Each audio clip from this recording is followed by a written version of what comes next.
কাতার করার জন্য অনুরোধ করছি। আশা করছি এর মধ্যে সবাই প্রবেশ করেছেন।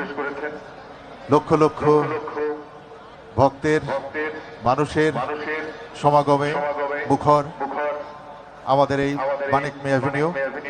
আমরা সবাই সম্মিলিতভাবে আমাদের প্রাণপ্রিয় এই মহান নেত্রীর জন্য দোয়া করব, এক কাতারে সামিল হয়ে জানাজার নামাজ আদায় করব।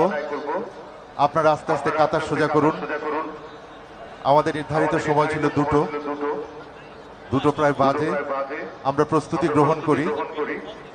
আমি সবার উদ্দেশ্যে বলছি, লক্ষ লক্ষ জনতা, আমাদের লক্ষ্য ছিল 2টোর সময় আমাদের নামাজ হবে জানাজার। আমরা প্রস্তুতি গ্রহণ করি। আপনারা কাতার সোজা করুন, আপনারা কাতার সোজা করতে থাকুন। আমাদের সময় সমাগত, আপনারা কাতার সোজা করতে থাকুন। আমাদের প্রাণপ্রিয় নেত্রী, 3বারের প্রধানমন্ত্রী, গণতান্ত্রিক সংগ্রামের অবিস্মরণীয় নেত্রী, স্বাধীনতা ও সার্বভৌমত্ব রক্ষায় আপসহীন নেত্রী, বাংলাদেশের প্রথম প্রধানমন্ত্রী, বিশ্বের দ্বিতীয় মুসলিম প্রধানমন্ত্রী, বাংলাদেশের প্রথম মুসলিম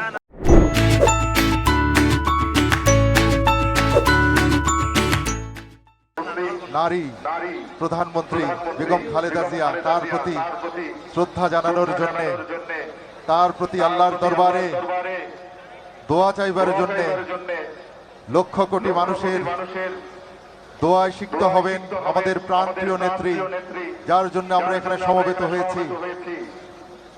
এই ক্ষণে আমরা সবাই দাঁড়িয়ে এখন কাতার সোজা করি। সবাইকে অনুরোধ করছি, যারা মানিক মে অ্যাভিনিউতে দাঁড়িয়েছেন, সাউথ প্লাজায় যারা আছেন, মাঠের পশ্চিম প্রান্তে যারা আছেন,